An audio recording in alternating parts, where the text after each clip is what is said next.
Ressuscité d'entre les morts, le Christ ne meurt plus. La mort n'a plus de pouvoir sur lui. Quelque chose de définitif s'est joué pour toute l'humanité dans la résurrection de Jésus. La mort n'a plus de pouvoir sur lui. En Jésus, la mort est morte.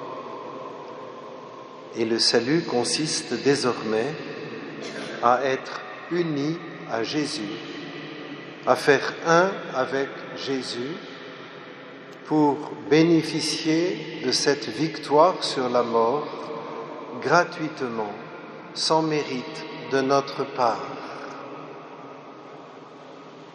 C'est ce que Paul essaie de nous faire entendre.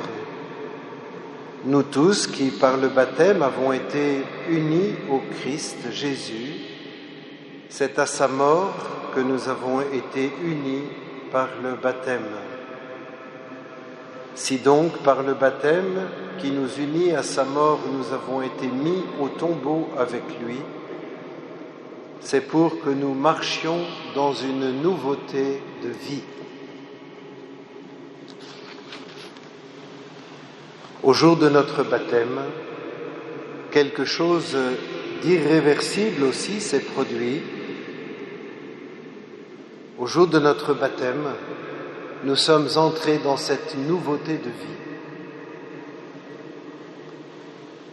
Mais le temps qui passe, l'usure des jours,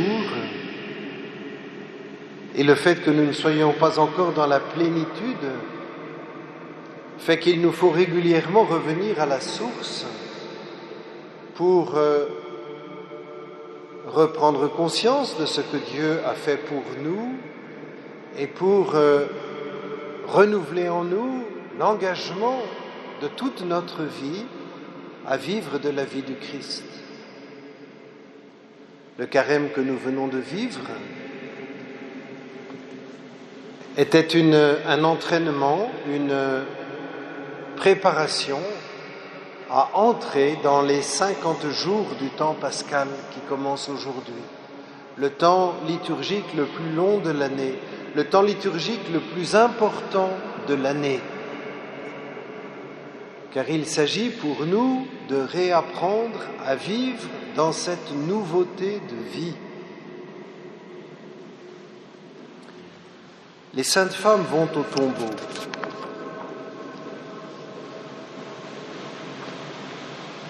Elles emportent les aromates qu'elles ont préparés pour le corps mort de Jésus.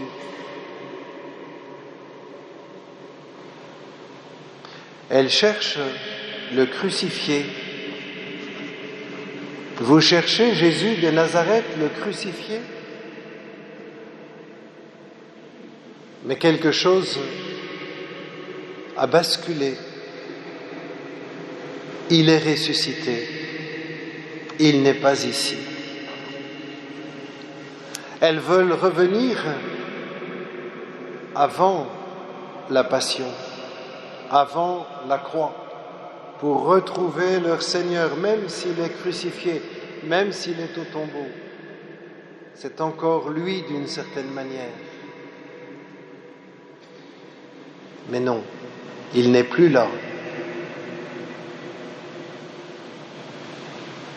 Ceci évoque une tentation que nous avons, qui est de vouloir revenir sur notre passé,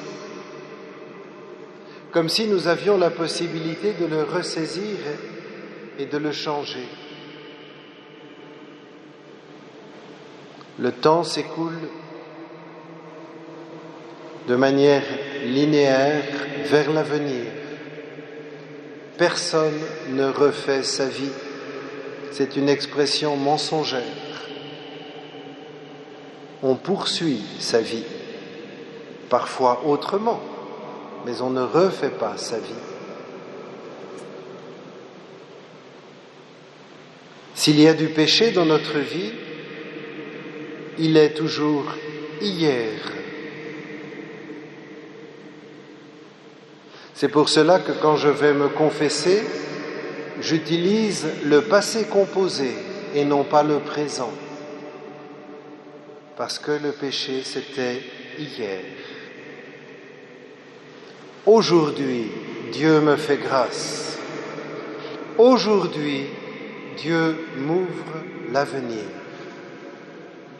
Cette résurrection de Jésus et le baptême qui me donne d'y prendre part et la confirmation qui me remplit de la plénitude de l'Esprit Saint, tout cela m'assure que le salut est advenu pour moi. Et comme je disais dimanche dernier que Jésus ne peut pas se sauver lui-même comme le disent les grands prêtres, mais qu'il se laisse sauver par le Père, il nous faut accepter d'être sauvés et non pas de nous sauver nous-mêmes. Notre salut n'est pas au bout de nos efforts. Notre salut est à l'origine de nos efforts. C'est parce que Dieu nous a sauvés en Jésus-Christ qu'alors doit jaillir de notre cœur un amour de gratitude, de reconnaissance. Et cet amour de gratitude entraîne la conversion de nos mœurs. C'est l'amour en réponse qui nous fera faire de grandes choses. Ce ne sont pas nos efforts. Et c'est pour cela qu'il nous faut abandonner nos péchés à Dieu. Ils ont été plongés avec le Christ dans le séjour des morts pour y rester à tout jamais. Et qu'il nous faut sans cesse accueillir ce salut, sans cesse rendre grâce à Dieu parce que nous sommes sauvés, sans cesse abandonner nos péchés au Christ pour mendier sans cesse la charité, pour aimer Dieu et nos frères comme Jésus aime son Père et Jésus nous aime. Là-dessus, Thérèse nous encourage énormément. Je vous relis la toute fin du manuscrit C, début juillet sans doute 97. Oui, je le sens. Quand même j'aurai sur la conscience tous les péchés qui se peuvent commettre, j'irai, le cœur brisé de repentir, me jeter dans les bras de Jésus, car je sais combien il chérit l'enfant prodigue qui revient à lui. Ce n'est pas parce que le bon Dieu, dans sa prévenante miséricorde, a préservé mon âme du péché mortel que je m'élève à lui par la confiance et l'amour. Le manuscrit s'interrompt là, mais dans le carnet jaune, le 6 juillet, nous avons une précision. On pourrait croire, dit Thérèse, que c'est parce que je n'ai pas péché que j'ai une confiance si grande dans le bon Dieu. Dites bien, ma mère, que si j'avais commis tous les crimes possibles, j'aurais toujours la même confiance. Je sens que toute cette multitude d'offenses serait comme une goutte d'eau jetée dans un brasier ardent. Le crucifié n'est plus au tombeau, il est ressuscité. Nos péchés sont engloutis dans la mort du Christ et désormais il nous donne part à son esprit.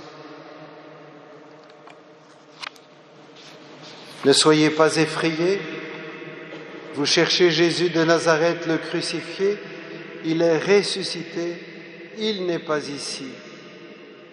Et maintenant, allez dire à ses disciples et à Pierre, il vous précède en Galilée, là vous le verrez comme il vous l'a dit.